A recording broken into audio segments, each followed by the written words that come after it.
Okay, hello everyone. I'm Carla Kopp. I'm a game designer, developer, and publisher. And this week we're doing a group chat on finding your focus and getting started with game design. Um, how about we go around and everybody introduce themselves, starting with Ananda because he has his video on,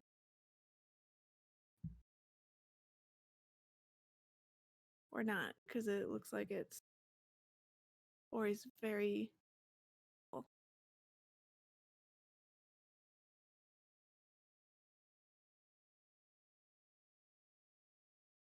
or anyone else.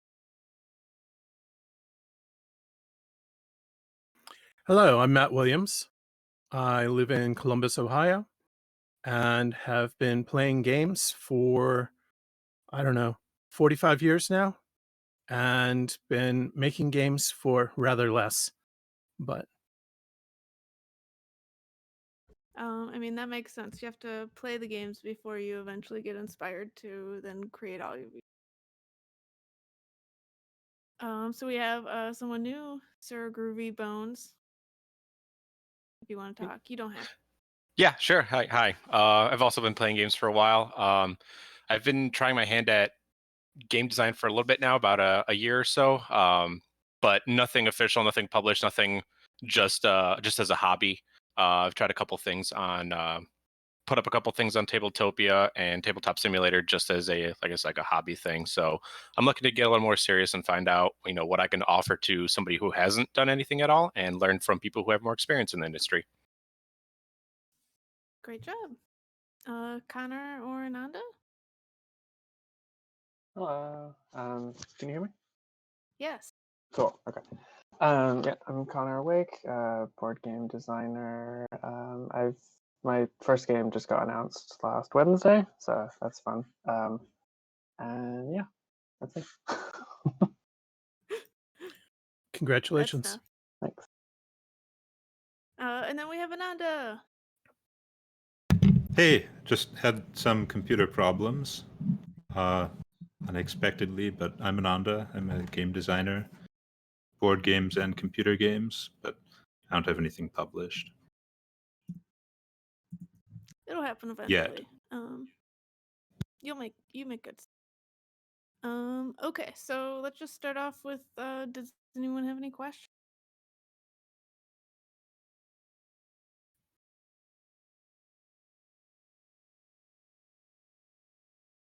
Okay. Well, we can start with finding your focus. That's kind of the topic for today. I know, like, well, since Connor is here, I will pick on him a little because he has a very specific thing that he does. Like, all of his games are usually about paths and making them or deconstructing them or something with paths. Connor, could you tell us, like, do you do this Cool. Do like I do on it like this? purpose, or like how do you have like such a very, like, it's not limited, but it's very specific. Yeah, no, there's definitely a type of game I keep accidentally designing. I think it's mostly I've just let it happen, you know? Because what you're saying, I'm not trying to like limit myself. I'm like, I can only make these games. I actually really hate that when I'm like, oh shoot, I'm making another one of these. This is bad. Um, but I just, I think my brain works in a way that I like making connections on a board in a like 2D space, and so I keep making games that have paths in them. Um, and but there's like a ton of stuff you can do with that, and it just like tickles my brain in the right way. So I just keep doing that. Yeah, that's for me. I think, and I've also just like slowly figured that out over time. I haven't tried to force it; it just keeps happening. So Mhm. Yeah, for me, I don't really have a focus. I tend to like jump from mechanic to mechanic. And I don't even design games the same way each time. Like I started out as a thematic designer, and then I, like, about a year ago I designed my first like entirely mechanical game that I just like had no theme whatsoever, and since then I do like a such a variety of different things. But I think one of my focuses is shorter games, like between half an hour and an hour, that are kind of light, easy to play test, etc. My second design was a big 4X game, and playtesting that was like so long and hard. Like it wasn't bad. Like I had fun with the game, but like with shorter games, you could just like you can sit down and you can playtest them a bunch in a row, and it's just so much less work. Like you can Yeah. get out a game like so fast. Like well, like so I've been doing like design for like years now, and like actually finishing a design is like so exciting and great. Like I'm done with this now. Like let's get to something new. Um which is weird because the games I like to play, like if I choose to play a game, I'm probably going to play like a big crazy Euro that takes 2 hours and is not at all like the games I design. Does anyone I else? can relate to that because I definitely like the really chunky games. But yeah, it's kind of exhausting designing them, and I'm quite happy letting someone else do it for me. Yeah, Like I feel the that's kind of same how I way. feel. It's like other people are good at this. I'll let them do it. Like I don't feel like I need to do this as well when I'm having a good time, like poking around at little abstract games. Yeah, it's very different. The what do the rest of you feel like? Do you design the games that you like to play or something Yeah, else? I used to. I'm sort of like you. I used to design much longer games, but more recently I've tended towards short games. Also because they're a lot easier to play test. But in terms of the games that I like to play, I guess the games that I design are maybe a little different than the games I tend to like to play. Um, but again, it's the thing of development resources, right? I don't have to. I don't have the resources to develop the big complex games that I like to play. Mhm.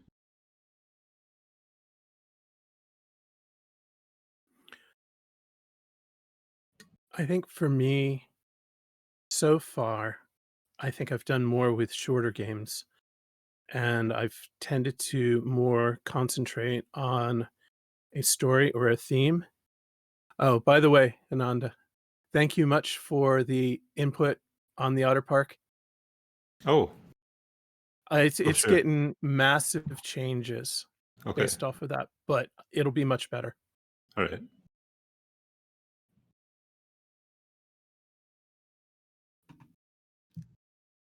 So, Sir Groovy Bones, you can share if you'd like, or we could move on.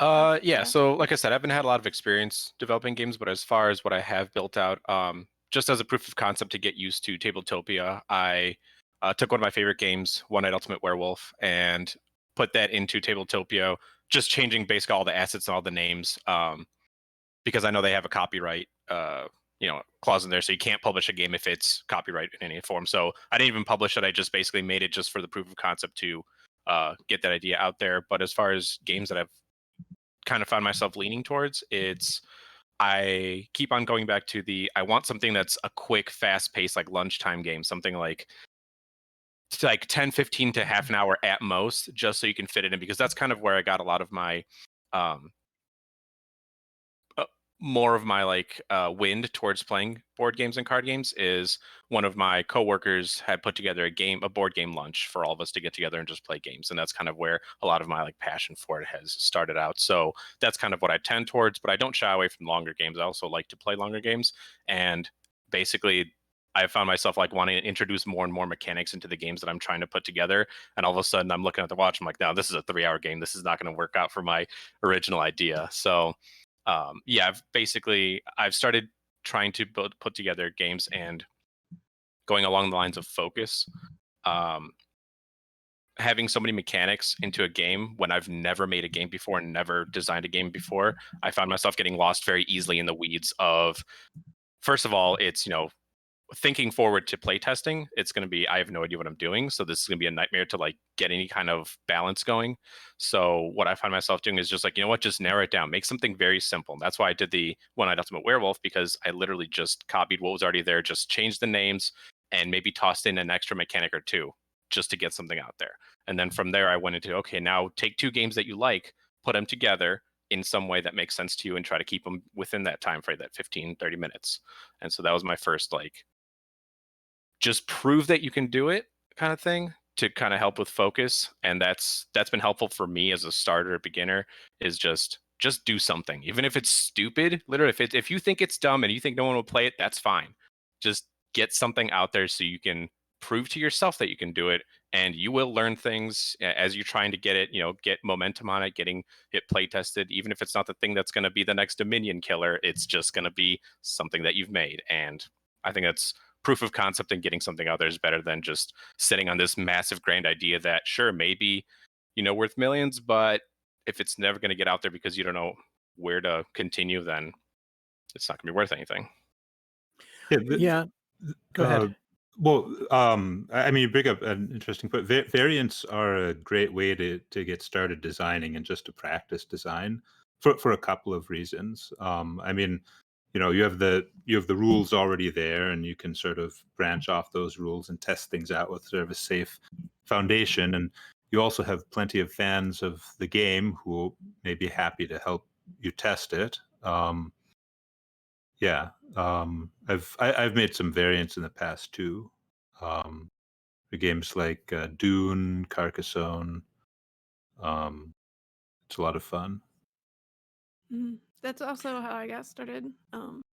My first like real hobby game was Agricola, and we just played Agricola all the time. And well, to play Agricola all the time, regardless of how many players there were, like I designed like a 6-player Agricola, and like all these different things to make it like a little more balanced or a little more friendly. So that's really how I also got started. I would not recommend starting with Agricola as your first tabletop game, but my friends are who they are, and they just throw you in the deep end, I guess. Matt? I started out doing game design, other than, kids playing games. But I had a game that I was working on the computer, and it was a steampunk mad scientist game. I'm still shaping it, but back about 10 years ago, I was like, okay, rather than spending a whole lot of time coding it, I'm going to do this on paper because it's easier.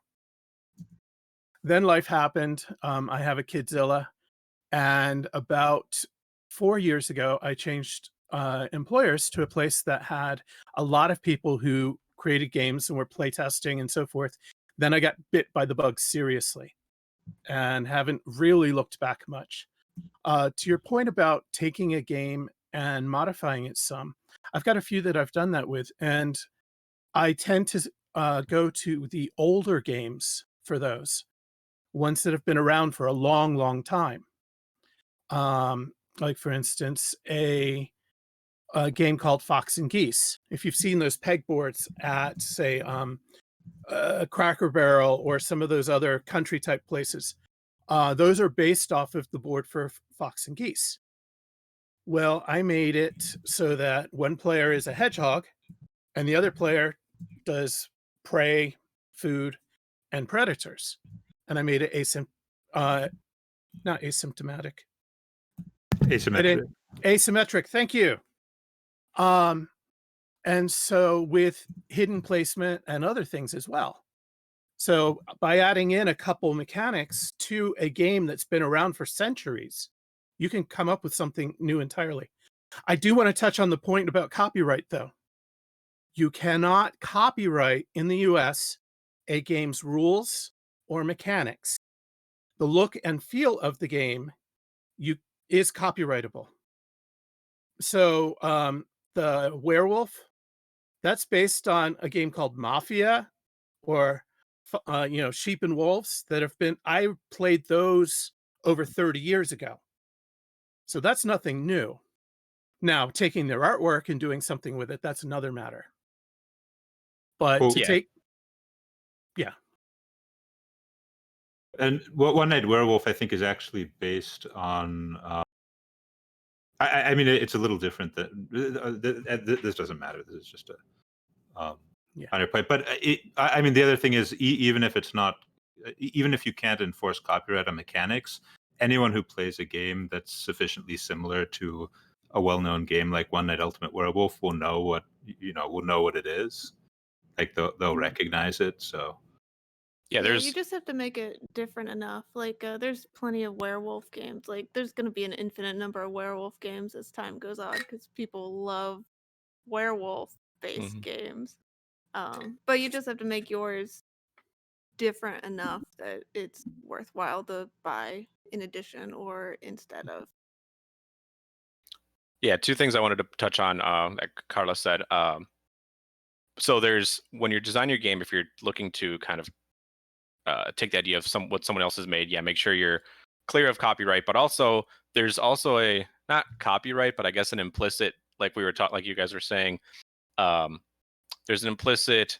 If people already know the game, it just has a slightly different look to it. They'll already know what the game is. So there's a kind of like a player built-in copyright where it's like this is just werewolf, but it has colors instead of characters or something. Then people will know implicitly, like, okay, this is already something that's already been made. They might not hate it. They might be like, okay, I hate the fact that there are characters and I prefer to have colors. And ta-da, you've got the winner. Congrats. But going back to you were talking about play testing a while back. I was trying to look up on the side here. I remember watching a tabletop show. I think it's a Geek and Sundry. They had featured a Kickstarter game that um, was super impressive, and I can't think of what it was. The only thing I remember from it was that it was a space resource game, and it was by a publisher, relatively recent publisher. And the interesting thing about that was somebody on that team had built a program, a computer program. This might be very common in the industry. I just don't know. But they built a program to simulate thousands and thousands of playthroughs of this game. Sidereal Confluence, that's the one. Confluence? Sidereal So Confluence, I assume that's the one you're talking about. Let's see. Sorry, but I yeah, recognize it. anyway, Sorry. yeah, Go ahead. like a number of us make like either things that will help generate like cards and stuff, or actually like doing playthroughs to make sure like your game is balanced. Um, like Matt was saying earlier, well, there's video game like if you're designing a video game, it can be faster to make like the tabletop version to make sure it works. But like when you're doing a tabletop version, it can actually be faster to simulate the playthroughs with software. It goes back Yeah. and forth in a very fascinating way. I have one that a single playthrough by hand it's a simulation, would take about 20 minutes. I spent about 8 hours, wrote it up as a program, and could do 5,000 runs in 2.5 minutes.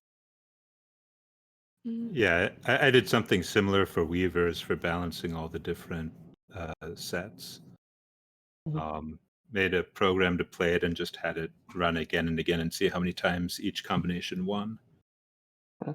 It definitely depends on what type of game you're doing though. Like Sidereal Confluence is perfect for this because I cannot imagine trying to balance all those numbers because it like the game is the numbers, and then people trying to figure out the numbers themselves. But like, so I did it for one of my games, but I only did it for a single scoring system to see if it could actually finish because I had this thing where you were moving up some tracks based on how you did in the game, and it was taking a while for people to do it. And it did happen sometimes when the game was going on for a while. And so I just simulated the score track portion and had people do random moves on there and found out that it could possibly take 1,000 turns sometimes. And I was like, nope, this is gone. So it's like, I, I would definitely say like simulations are good. I would not simulate my entire game in there, but like sometimes you just need that, like, is this going to work? Like, am I just missing something that I can't see right now? And so yeah, I would just say be picky with what you like do a simulation of, because good tool sometimes, bad tool Your other times. simulation's going to be biased because you Yeah, have implicit exactly. biases that you're building in as you're writing it. Yeah, that's Mhm. why I only did this scoring system, not the like bidding portion of the game. Because like I don't know how people bid. That's up to them. But I know what happens if like I say this player is going to win 30% of the time. Will the game end? Apparently not. Like, you know. So that sort of stuff I feel is useful.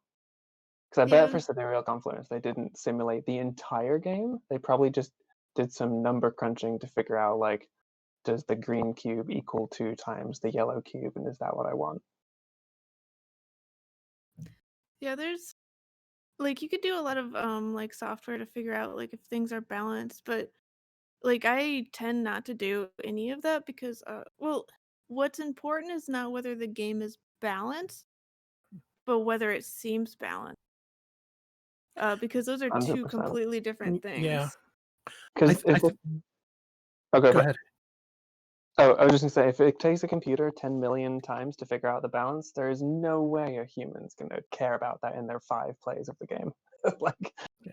they're not good. Yeah, And the computer, I think, works better for things that are simulations than for things that are necessarily having a lot of gameplay to see if the gameplay is balanced. yeah, If you can run your simulation and oh, that seems really skewed there. Let's tweak this variable, test it again. And you can iterate very quickly doing that. Whereas, with something like chess, it's going to take a while or be more to do, even though the rules of chess are pretty simple. Or you said like bidding. For something like mhm, that, it's really hard to model other yeah, than to say, maybe 30% of the time somebody will do this or whatever. exactly. Yeah, I could only model the output of the bidding of like this person is like 30% better than other people. Yeah. Can't model the person. Or And like, well, there's you can model like kind of like the player archetypes, Mhm. like what Yeah, like what a passive aggressive player can do, or what or usually does, or what aggressive player usually does, or yeah. what an old person that doesn't understand what the game is will do, which is very random and sometimes very helpful. Um, um, sometimes the random play actually will win. Yeah, which Eh, is well, it's good for some games. The shorter they are, the more okay it is. But like, if it's a mhm. 3-hour game and the random play wins, that is bad. Especially, yeah. Yeah. Even I if guess it's a short game and the random play wins a significant amount of the time, Mhm. that's Well, a little if it's like disturbing. a 10-minute little like party game, then whatever. Like that's what it's meant to do, right? Like, who cares who wins after 10 minutes? But I, any I I, time guess investment. I mean, overall. Oh, the, sorry, go. well, I was just going to say there are some variants of Mafia where it's been proven that the optimal strategy is just vote people out at random.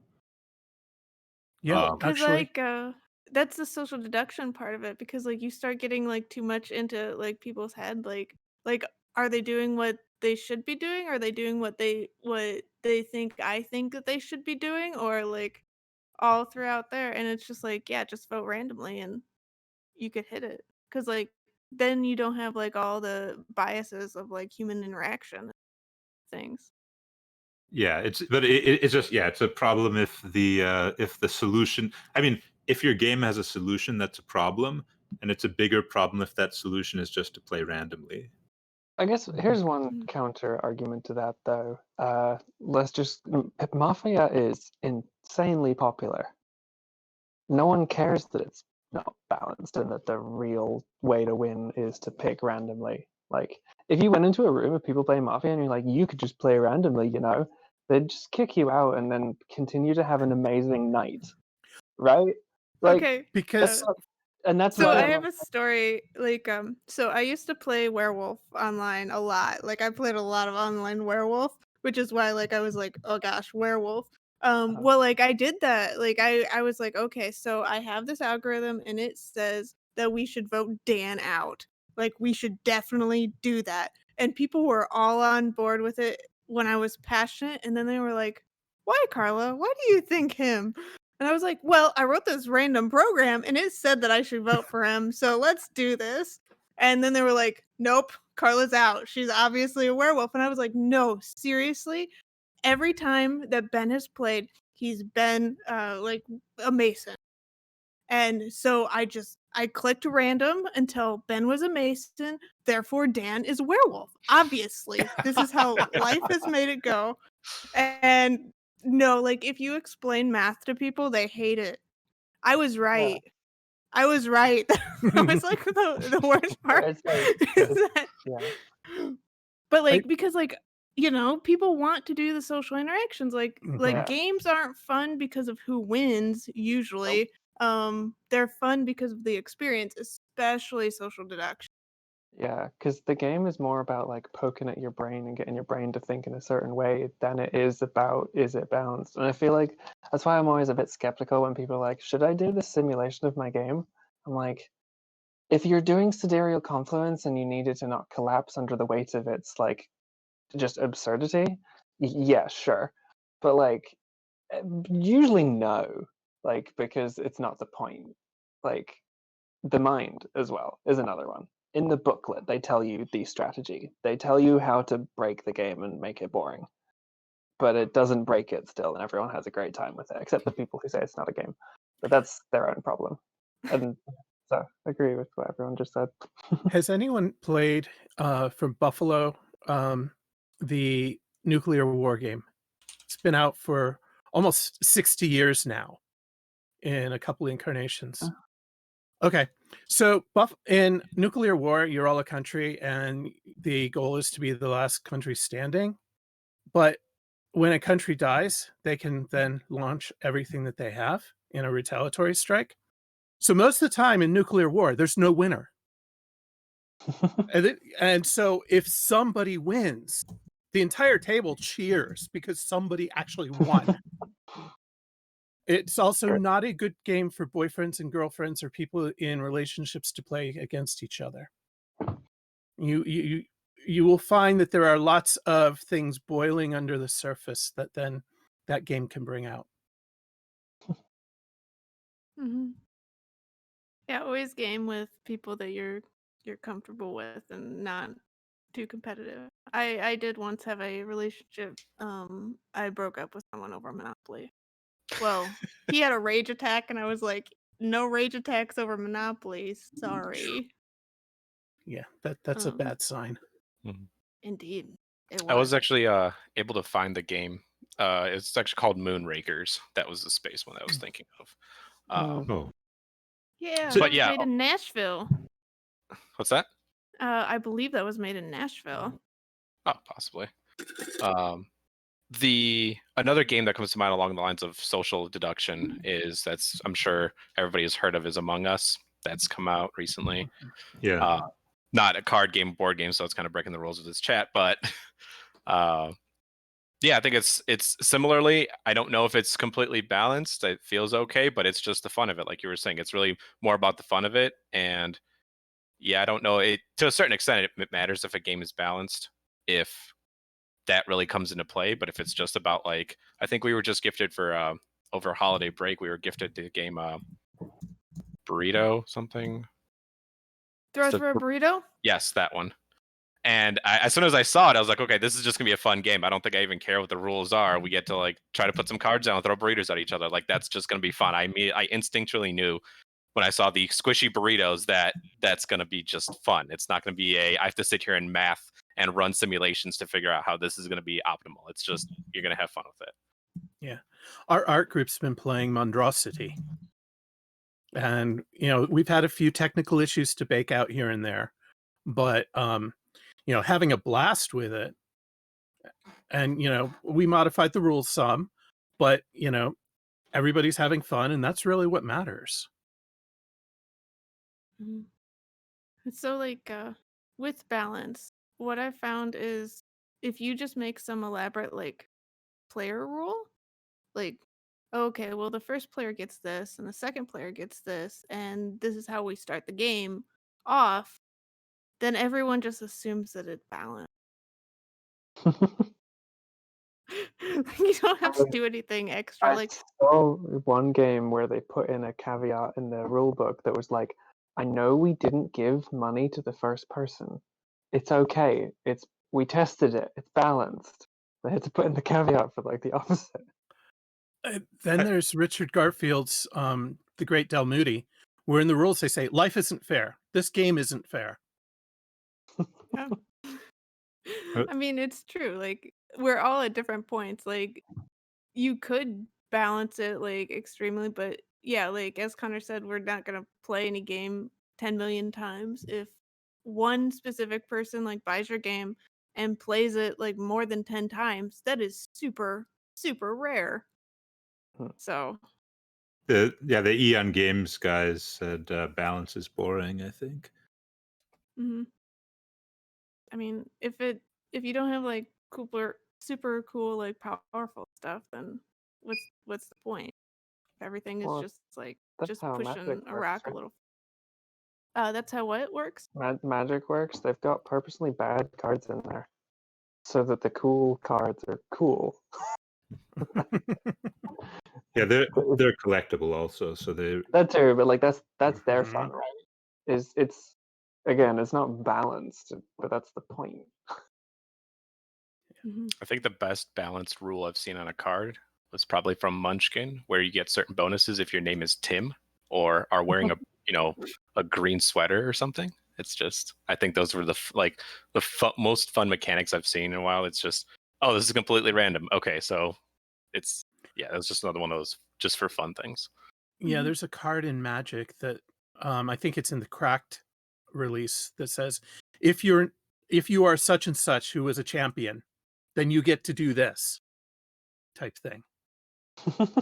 Mhm. But those are so cool because like when it happens, you're like, whoa, I am the greatest, therefore I win. Or like Twilight Imperium's trench run rule for taking out a War Sun. Have you heard of that one? There's this Mhm. optional. So Twilight Imperium has the big War Suns, which are Death Stars. They're just Death Stars.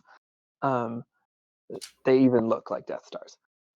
And there's a normally you have to attack them following all the usual rules. But if you send, and this is an optional rule that's in the rulebook still, if you send a tiny single fighter like against the Death Star or Sun, you basically go through a trench run simulation where you start rolling even more dice, and you have the potential of just blowing the whole thing up instantly. It's like a 1 in 1,000 chance, but it's there, and I just kind of love it. And I've had people like try it a couple times. It never worked, um, but I, like just I just thinking of random stupid like fun rules that are not balanced or anything. It's obviously a bad idea to do that, but it's fun. yeah, I remember HeroScape had a fun rule like that about molten lava, where it's like if one of your units moves into a square with molten lava, you roll a 20-sided die, and if you roll a 20, the unit survives. Yeah. I So, played with a very it was this huge detailed world simulation game where if a certain number of nukes were dropped, then the world was over, nuclear winter, etc. And so I was down to one territory, and the person who was playing with me had me totally surrounded. And I looked at him and said, if you attack me this turn, then I will nuke myself and the world will end and there will be no players.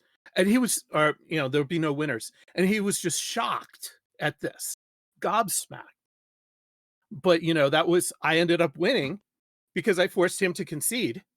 Although, we said a draw by doing one of those trench run things. mhm. I like having in like some like Hail Mary thing to go for. Like so in Mhm. Kingdoms of the Deep, if you ever control like all the kingdoms at a certain point in time, you can just win and the game is over. But it's so hard to do that if like if once people know that it exists, they're like, yeah, I'm gonna just have a capital because it's an area control game. Like you want to get points. But occasionally people will get too into like their own like little meta like whatever other thing that they're doing, where somebody's just like, oh yeah, I'm controlling all the kingdoms. The game is over. It doesn't matter how many points you have. I win, and it's like just such a like moment that it's just exciting, and it's like, whoa, we have to play again. We have to like make sure this doesn't happen. Like I like little cool like random like, oh yeah, just it's over now. You allowed this to happen. Yeah. Or the Benny Gesserit prediction in Dune. What's Those that? sorts of games where, you trigger some very rare game uh, end condition or other effect are just they're really memorable, which is a good thing. Mhm. Yeah, that's what makes games like more fun. Like if you can remember like, oh, the last time you played this game and this really cool thing happened, like if you can put those things into your game design, then you'll just sell better because like after a convention, how many games do you remember playing? Like probably only like a certain few. Like I remember playing Spy Club Gen Con like 3 years ago. And like I do not remember any other game, but like that one was a campaign game that me and Eric and Jeremy and Nick sat down and played for 4 hours. And I said some things about twins and you only need one of them. And like I will probably remember that entire interaction, like regardless of however many other games I play, because it was just such a good moment. Well, in like the whole like 4 hours of just playing through this weird campaign and like at the end of it we had to play a game of golf and it was like what, we played all this for golf, but like it was cool because now I have this story and this experience. Mhm. It The golf didn't really matter, like it was just a cool little like not balanced thing probably to have like the entire like outcome of a series of games be on this random mini game, but I mean it was cool. So I guess like have you ever tried to like put something like cool and weird into your games like that, like either a Hail Mary or like something that will make stories happen? Um, Yeah. I've got a couple examples. One of Go my for games it. is um, in an overly designed genre at this moment. It's a cultist collecting game set in a Lovecraftian type world. It's based loosely on a game called Crates, which originally you weren't allowed to tell anybody the rules of. They had to watch and see what would happen. Obviously, for a game that you're trying to get other people to play, this is kind of difficult. But I put in a ritual that's a press your luck thing. Another that Mad Scientist game, however, the main deck, all the cards have flavor texts. And I noticed that people were having as much fun sharing the flavor text on the game as they were building their wild and fantastic creations. Like in an early playtest, Kidzilla had a bear, scorpion, centipede riding around in a tank with a machine gun, a meat tenderizer, and a salad fork. Yes, and a salad fork. But so people find fun in different ways. And I'll admit, I had fun. I spent about 3 nights going through and researching, flavor text or quotes for all of the cards. Not necessarily the best use of my time, but it added an element to the game that everybody was having fun with. Yeah, so what you said, where people have fun in different ways. There's actually like a number of like different archetypes. What we've been talking about is more like the storytelling, like Mhm. having like some like really cool thing happen and having a story about it. But there's also just the people that really like to master something, like they just want to go and they do good. There's the explorer archetype where they just want to like experience new and different things that they haven't experienced before. Depending on which four, there's like a lot of like classifications of four players or player types. There's the aggressive person that just wants to be better than other players. Um, there's also the other way to look at it, like the sensory things, where like there's people that like to play games for the social aspect and the talking. People that like to touch, uh, and do things that way. Um, I feel like there's the two other ones, but you know, uh, I mean, so what other ways are there to enjoy things?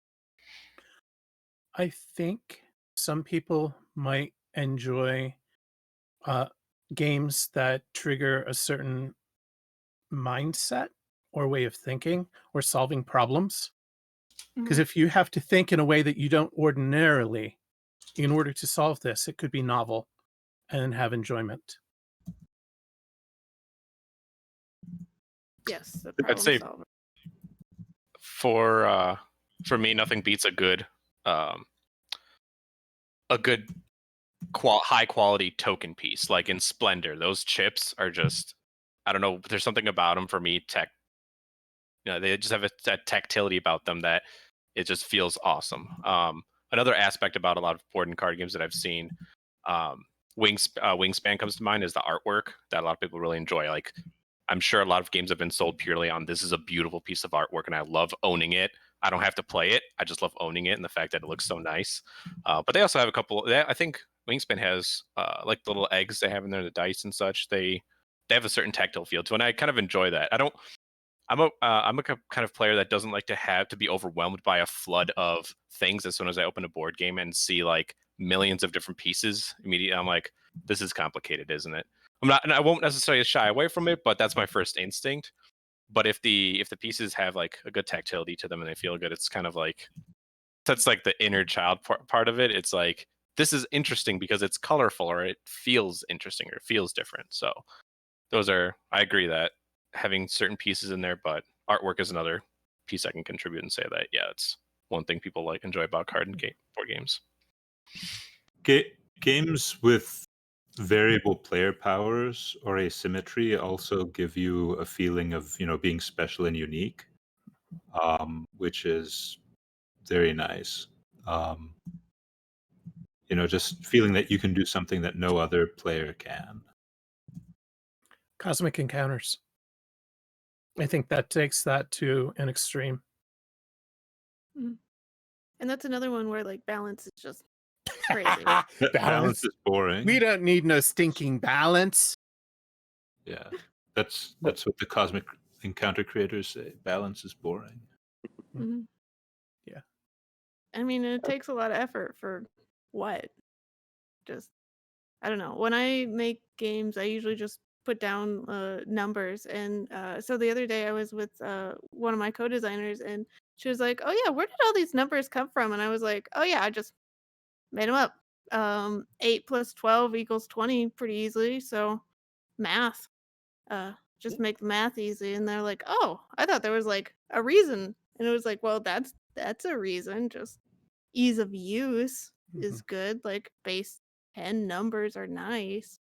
Um, but yeah, like I think other reasons like that are far more important for like points and stuff than like true like honest balance. Like it can't seem um like in Century Spice Road, that I'm not like a huge fan of all the cards in that. Like because there's cards that are definitely like if you know about them, you'll probably win if you get those cards because they're just straight up better. Um but like most other balancy things, because like in Century Spice Road, that's very easy like resource. Like you could assign a point value to each card and just know which cards are balanced and which cards are way more overpowered. Yeah, has So anyone brought up solo yet? solo play? And No. yeah, solo play, especially. I mean, most companies, let's say 3 years ago, was not on their radar, but especially the last couple of years, and especially with the pandemic, that's something I think every board gamer, publisher, and designer should think about. Was there a solo variant? Just because it's so popular now, and so many people just like to play games by themselves for a variety of reasons. They don't have a board game group, or their spouse doesn't like board games, or they just enjoy playing by themselves. So that's definitely something everyone should at least consider, just because it is a very big market and it seems to be a growing market. Another trend I've seen is me and my friends kind of call it the gentle gamer, and that's people who don't like any kind of take that or aggressive mechanics in games. So much to the point where they'll be like, all right, well, we're just not going to play with those rules because those are too mean. We'll just kind of keep to everybody kind of building their own little world there. So that way you're not stomping on anybody's sandcastles. Everybody kind of gets to play the way they want to, and then kind of whoever does the best wins. I think sometimes I approach that sort of thing like the prisoner's dilemma, where I'll be nice, but if you are not nice to me, then I will retaliate. Yeah, for the solo design, I actually really like solo design a lot. Well, solo design is so much easier to me than like multiplayer design. Because with multiplayer design, you have to think of like, oh, what does the 3-player game look like? What does the 4-player game look like? What is the player interaction? But with a solo game, like I usually knock those out in like 6 or 8 hours of just like sit down and do it because you can design it, play it, iterate. Like you don't need anyone else. You don't need anyone else's help to do it. You just have yourself and I mean you could do multiplayer playtesting alone, but like I don't know, I really hate like the going around to the different seats and like doing balance that way because it's Yeah, I just did that for one of my games recently where I needed to playtest it more, but I didn't have enough like time when the playtesting group happened, so I just ended up making a little solo deck that would just like play against me, and I was like, people are gonna want this probably anyway, and now I can playtest. mm, Solo and co-op design also has a big advantage in that, I mean, not from the testing perspective, but you can have win rates for players of over 50%, or whatever fraction of the total number. Like you could have the player or the team could win like 70 or 80% of the time, which is good because I mean people like having a bit of challenge, but they also really like winning. but like it can't be too easy like with co-op games depending on like if it's educational the win rate should be like 50%, but like with if you want a like actually hobby gamer co-op game like the win rate should be more like 33% I usually. I think it depends on the person though. Like personally, I hate losing some co-op games. Like just Gloomhaven, for example. I don't want to play it again. I had a good time with it, but I want to play the next thing. I don't want to be Mhm. punished. The punishment is that I lost. Like I've already gotten punished. So I think it depends how you do the losing specifically. I think campaign games might be worse for that, but like sometimes just being told like you can't play anymore is not so fun. I'd rather kind of start out winning a lot and then ramp the difficulty up until I find out where I can start losing. That feels more fun than a game that is upfront Yeah, making me lose. unless you go into the game knowing that you're screwed, no matter what Yeah. you do, and trying to make the best of it. Say like paranoia. Hmm. Yeah. The expectation has been set there that this is not a fair game, but try to make the most of it and have fun while you're trying to do it. Hmm. I think um with those, it's the balance would be finding something that even if you do lose, you can see where you would do things differently. And as long as the player gets the sense of, I can totally do this at the end of the game, even if the loss rate is 33% or lower or whatever, if the player feels I can do this, I just need to change my strategy and I know how to do better, then I think that is a better chance of like I think one of the first games that I encountered that was a co-op game that I lost and I was like kind of like shocked by. I was like, wait, we can lose board games. Was Hit Zeroed, and that was just like, oh hey guys, we lost. Like none of us could make it. It wasn't really a co-op game. It was more like all of us trying to get through the whole thing, like or one of us trying to get to the end. And that was kind of interesting because that was my first like experience with a game, and then I think shortly followed by Forbidden Island in that series. So mhm. Yeah, the players like you shouldn't like just flat out like super lose like that is very demoralizing, but Yeah. the like sweet spot is that spot where like you think like oh yeah if we had just done something different 3 turns ago obviously we would have won. Like it's those feelings like if you can like point out like what your one error it was or like your two errors, like players are like oh yeah I am excited, I'm gonna do this again and I'm gonna win. Like that's like the feeling of a lot of people that really enjoy co-ops. Like they want that. They don't want like the super Yeah. easy like, oh, we played this and we won and there was no like tension or feelings. We just straight up won. We're good at stuff. So Um I think that's totally a player type, and I've met those people. I think like personally for me and my partner, we're not that, but we do like co-op games still. And I was just trying to think like how we enjoy losing, and because we were playing Burgle Bros, and that was a great game, but like losing that felt kind of crappy because you suddenly just it's over, you know. But like we were playing Arkham Horror, the card game recently, and I don't think this is too much of a spoiler or anything, but like there's one point where they're like, it happens a lot. They're like, you can leave whenever you want, like, and just take what you've got and go. So like if you're trying to collect X amount of like spooky books or whatever, and 6 is how you win, but you've got 5 and you know you're about to die, you can just leave. And I really enjoyed that. And I kind of wish Burgle Bros had a thing of like, you can just leave the building once you've got 2 if you think that's all you're going to be able to get. Like that kind of like opting in feels better to me personally. Um, but and I think that would work well for the people who do want that challenge too, because they're like, well, I'm not leaving with 2, I'm going for 3. But I just like that being able to opt into whatever. Well, with that, you could always have like difficulty tables and things like Mhm. that. Like you could be like, here's the easy mission, here's the medium mission, here's the I super think hard mission there's a that difference, nobody's gonna ever do. but there's a difference between like difficulty levels and you choosing what you want to do in the game. Because I think we enjoyed the fact that it was difficult and it was kind of a fun thing of like, what the heck do they expect us to get 6 of these things? That's absurd. Like we got 2. That sounds good. And like it felt more satisfying to make that decision to be like, we're out. We did a good job. We think we're okay. We're out. Than me being the game being like, do you want to do like baby mode? Like that that feels condescending versus like this is the game, but it's at whatever. I mean, it does have difficulty levels too, but its difficulty levels are kind of ridiculous.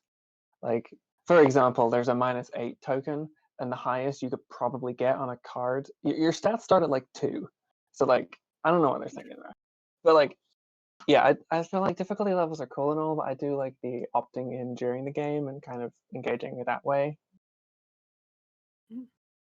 Yeah, I've also I think seen like where there's charts at the end of the game where it just gives you like your little Hmm. score of Yeah, like like how well you did. Like, well, if you only got 2, well, at least you did okay. Like, yeah. great job on that. But like if you got 3, you're fantastic. Um, Personally, I like those, but I've met people who absolutely hate them and will not play a co-op game that has them because they feel like it's cheating. mhm. I make them because people like them, but I'm like, ugh. My Yeah, favorite part about making them is doing the flavor text, though. That's the nice. only part of flavor that I enjoy. It's like I think it's also like I've got work to tell me when I've like failed at an important task, you know? Like, but I'm doing board games for the fun experience. Yeah, life is enough of a co-op experience that Yeah, exactly. So going along the lines of difficulty, and this may be kind of a big question to tackle, but looking for experience from designers. What do you? So I'm thinking along the lines of difficulty of a game being left up to dice. What is your preferred method to creating difficulty in the game? Like, how do you create? What determines? What do you prefer to make a game that determines what the difficulty of that game is? Like, what My determines how? Go ahead. question would be, what is difficulty to you in this case? Right. Go ahead. You mean you're talking about co-op and solo games specifically? Yeah. So yeah, I guess in a sense, what determines difficulty of something? Is it collecting items? Is what makes a game difficult per se? I guess it depends on the genre or the type of game that you're playing. But Yeah, for example, something where you're trying to build let's say you're building a game that's dice focused. Do you use the dice to introduce difficulty in that, or do you use some other mechanic to introduce difficulty? Because I know, again, this goes back to the archetype of player. Some people absolutely hate leaving it up to random chance. They'd rather the difficulty be from themselves risking something, but others don't. So it depends on, let's say again, it's a dice based game. What do you introduce as the difficulty to something like that? I feel like it depends what experience you're going for. Because the difficulty could be the other players, the difficulty could be the risks you take, the difficulty could be the dice give you a 30% chance of failing every time. The difficulty could be that you have to stack the dice on top of each other. And like, I don't know, it feels a bit difficult to say because anything can make the difficulty. It's just up to whatever fits the experience, you know. Is it supposed to, is the difficulty if your game is themed around like uncaring elder gods that are coming in to kill you, the difficulty probably should be dice because it's an uncaring thing that's just going to come in and kill you. If the game is about like, I don't know, gladiators battling each other, the difficulty probably should come from other players. And if the difficulty is you're climbing up a mountain, probably should be push your luck. I think I can answer that question more from like a video game perspective. So like a game like Tetris, the difficulty initially comes from, you're given kind of random shapes, but I know especially in the latest iteration of Tetris, the way shapes are determined is basically you start with a bag and it is 3 copies of every shape in the bag. And then as you pull out copies of the shapes, um, you know, you won't just be getting like straight, straight, straight, straight because there's only 3 copies there. So it'll go down, so you get different shapes, and then once the bag is empty, the bag will get reset. So kind of that's like a fixed ratio of variables versus dice. If you just have whatever 3 dice and roll them, you might statistically like okay, well like 2 dice is simpler. If you roll 2 dice, your most common number is going to be 7. However, does that mean that out of however many rolls, that 7 is going to be the most common number? Statistically, it is probably, but it's not impossible if you roll 2 like 10 times in a row, which I've seen happen. And then obviously going back to Tetris, the difficulty then increases by like the speed increasing. The shapes keep coming faster and faster and faster. So yeah, I know some people don't like the dice aspect because it's not super intuitive if you don't understand like the statistic. Like a lot of it is just probability. Like, well, the probability of me rolling this is this, so I'm betting that I'll do that, whether or not that happens. Versus like a push your luck game where you're like, okay, I know there's X number of cards in the deck, and I've seen this many of them, so I know I have like a 1 in 10 chance of busting or something like that. So those are kind of like the 2 examples I would give to difficulty. But yeah, I think a lot of the difficulty just depends on, especially with multiplayer games, who are you playing against? And if it's someone, like especially if they have knowledge of the game, that's going to be a lot more difficult for a first time player because again, like Carla gave the example of Century Spice Road. If I don't understand the value of the different cards, someone's going to be taking all the valuable cards, and I'm going to take a card that I might think is valuable, but in reality isn't, just because I don't understand all the information of the game. I haven't seen all the cards in the game, so it's hard for me to judge things. So those are kind of the examples I thought of.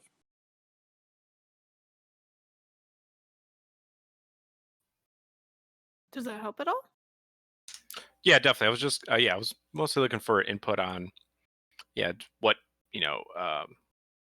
just ideas of difficulty in gaming, because something that I've been toying with is whether or not, specifically whether or not dice is a good way to introduce difficulty. And again, with the dice-based game, but that helped a lot with thinking about it depends if it fits the theme. So that's kind of something that I heard was, does it fit your theme? Does it make sense for your theme um, to have dice determine difficulty, or should you look elsewhere? So that helped a lot because I hadn't considered that. Then there's games like go ahead. One thing I will say, which sort of echoes the conversation from Wednesday, is that I think difficulty is more interesting when it's qualitative rather than quantitative. Like, if the way you're increasing the difficulty is saying, okay, before you needed to roll an 8 to do this, and now it's harder, so you need to roll a 10. Um, I think that's not as interesting as like adding some new element that Hmm. makes things challenging. Like say, okay, it's the same thing as before. You still need to roll an 8, but if you roll a 3 or less, like a dragon is going to appear, and now you're going to have to fight it, right? Yeah. Because then players are rewarded for taking on greater challenges with a different gameplay experience. Whereas there isn't that much difference in the gameplay experience of having to roll at least an 8 versus having to roll at least a 10. Totally Uh, agree. to some degree, so like D&D or other role-playing games, as you become stronger, you either get more dice to reach those higher levels, or your dice are more powerful or whatever. But another way of doing difficulty is adding more things that you have to do to succeed, like in 5 Minute Dungeon. Hmm. At each level, the bosses get harder, and you have more cards that you have to work your way through before you even get to the boss. But you still have 5 minutes. Hmm.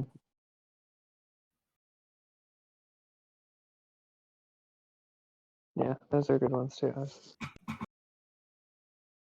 Yeah, it makes sense. And one of the I was considering difficulty as well as how it relates or translates to replayability. If this is something that a player will find, oh, this is difficult but fun. It was a fun difficulty, a fun challenge to overcome. And one, I guess I don't know if I want to place it with mechanic or if I want to place it as a difficulty thing, but one thing I was considering was the board game or the game state itself being affected by something like the season that you're playing the game in. So if it's like a gathering game, in the summer, it's easy to play this game because you have an abundance of things that are, ripe or you can collect. But in the winter, it's very hard to, and you have to strive to fight against other players or against other game elements to bring into. And so the difficulty would be, when are you playing this game? You know, as at least some aspect of it.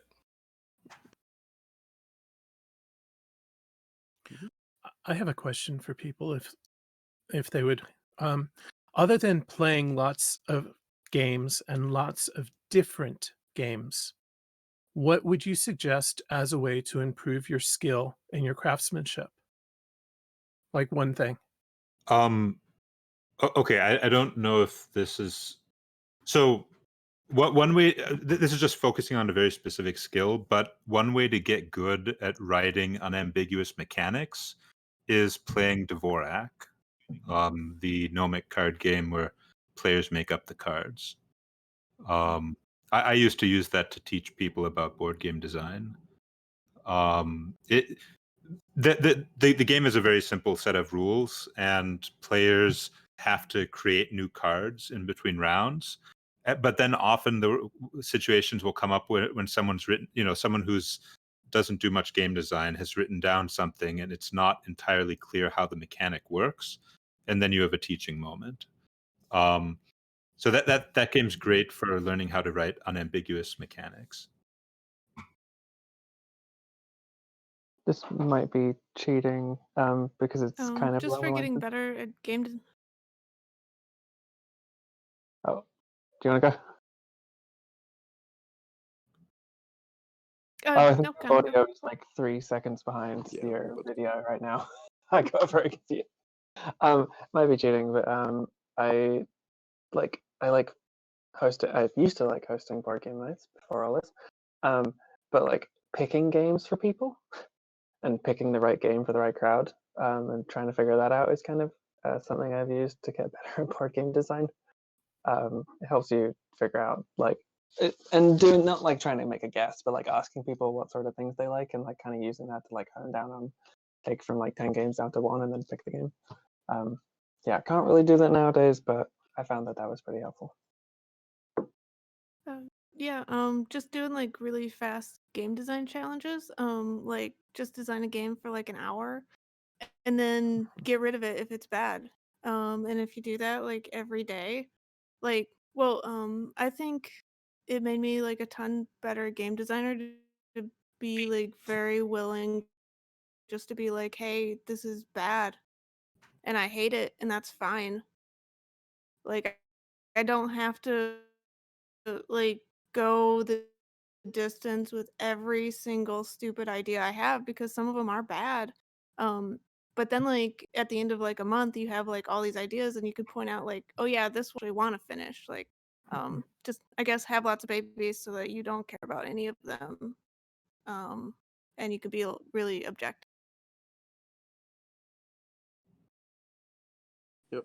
I would say the biggest thing is just keep some kind of game design notebook documentation. Just keep all your designs that you've worked on or you've been working on. It can be something simple like mechanic or your rules, and so that way you can just go back, look at everything you've done, and you can look at old designs, but like, oh well, I would do that different now, and or like, oh, that was an interesting mechanic, I'd like to reuse that again. So just make sure you kind of keep everything kind of sort of written down and organized. So that way you can see kind of what you've done and kind of like your process, and that helps you to develop your process to see, okay, well this worked or this didn't work that well, and that kind of helps you then to work on new designs, because that's one of the biggest things is, all right, I finished this design. Now that I'm at the end, here's what I would have done differently from the beginning. So you can always kind of refine your process that way. I'll have to steal some advice One, I was told from a Facebook. I went to a Facebook event where a designer gave a presentation, and one thing she said was holding her back the most was she was really married to a character that was also a mechanic in the game, and she wanted to make that work. She changed it and had several iterations to where at one point she just said, I have to let it go, and she let it go, and the game instantly became better for her, and that was like the breaking point. So I don't know if this is advice you already know, but being willing to let go of the characters or let go of a mechanic that you really loved in the game for the purpose of letting the rest of the game survive, I guess. Yeah. Simplify. Yeah. But I did also kind of have a question. simplifying is way harder. Oh, go on. Go ahead, sorry. I had a question to kind of piggyback on what you said, Carla, about doing the 1 hour challenges for a design. So what will be considered a finishing point that say, okay, I fulfilled my role as a designer for this game, and this is what's considered done from a designer aspect, if that It's makes sense. entirely up to you. Like, so I have like a giant notebook of all these just ideas. Like sometimes I just write down a sentence. Some times I have like a big spreadsheet of cards. Like you don't have to get to a certain point.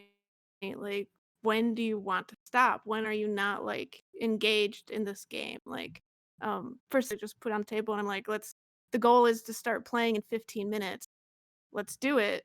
And then I play through and we talk about it afterwards, and like the game is rarely good because it took 15 minutes to develop. But then we're like, oh yeah, well we would do this different and this different and that different. And um if we feel like it, we continue. And if we don't, we don't. Like it's however far along you want it. But I think like doing like that whole like okay, like let's talk cards and things like that and just have like bunches of bits. A lot of things that like lend themselves very thematically. Like one time I put down like a bunch of hex tiles and penguins of rainbow penguins. There was like one color for each uh color of the rainbow, and it's like okay, 15 minutes to make a game, and we made a game about climate change and penguins trying to fix it. And like if you have components like that, it is a lot easier than just like completely blank bit. Like I've never touched it again other than that 1 hour where I sat down with it was like John from Canada, and we're just like, this is what we're gonna do. We're at a convention. Let's design game. There are But some you can do tools. that with like anyone. Just Go ahead.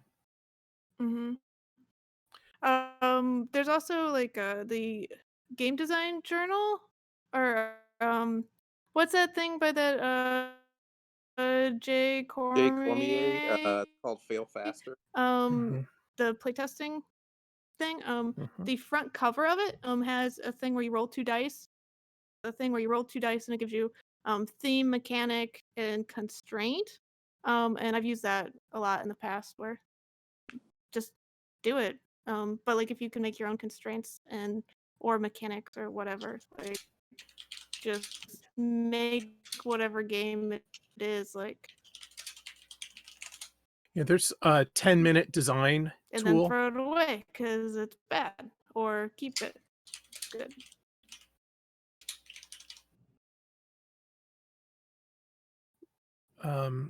And one of the things I've done is I'll set a timer aside from the 10-minute design tool, say for an hour. And my goal is to have a game made, at least on paper, at the end of the hour.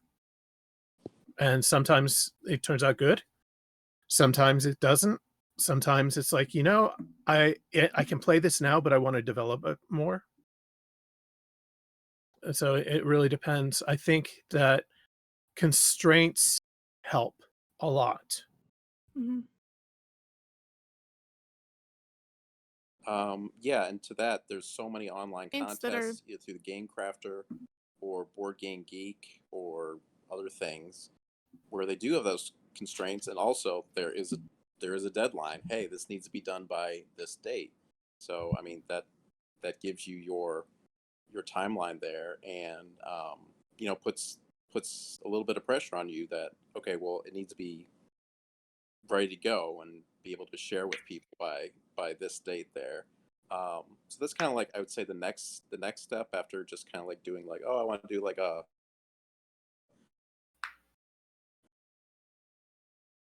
an hour challenge, try skills, and um, you know it doesn't. I mean, that's the biggest thing with these contests. There's always room after the contest ends to continue developing the game. For instance, Jen Kant, I think, always has a game design contest, Mhm. and one of the game designers was a roll and write. It was like Welcome to Dino World or something like that. And the game that won the contest there, when it finally became published, they made a lot of changes to it, and that's because it's going from something that was for a contest to being a published game. So don't feel like, oh, this needs to be fully you know done and everything needs to be worked out. With the game design contest, everybody's under pressure to get their game design done within the contest timeframes. um, and I found that helpful. I did a couple of those during the this past year, and it was a good way to kind of like motivate me. Like, okay, well, the deadline is this, so I need to get stuff done by then.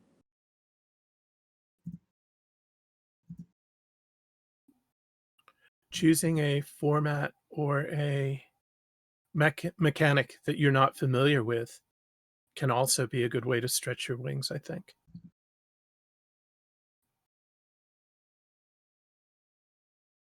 okay. So anything else for this? Because we went a little bit over, but whatever. We were having a good It's okay. discussion. But Just yeah. one thing before we sign off, Carla. My name is David Waldman, and I'm one of the organizers for ProtoClee, which is going to be an online virtual playtesting convention, January 29th and 30th, and it's free to register. Basically, what we're going to be doing is organizing on our Discord channel. I'm with a playtesting group in Northeast Ohio called Ultimate Team Up, and this is our third year doing the convention.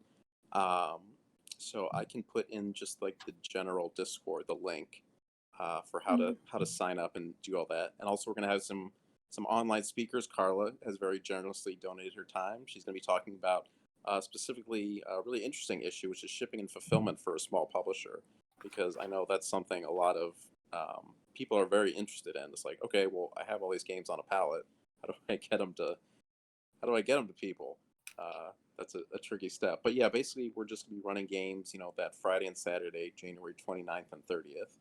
and just looking for people to come and participate, play some games. We're playing them over Tabletop Simulator, Tabletopia, Zoom, whatever people want to do. Basically, we just have the Discord group set up, and then people go on their voice channels and kind of play test that way. So just looking forward to, again, that's motivation, just as a way to get people together and playing games online. If I can add a quick plug for the Tabletop Mentorship Program. The signups are going on now. It is free to participate. You can participate as a mentor and a mentee at the same time if you wish. And I have acted as a mentor in the past. I didn't do so well as a mentee. It was easier to commit time and energy to being the mentor. But even as a mentor, you will learn a lot. So I'd like to plug that. And then, as I said, signups are going on right now.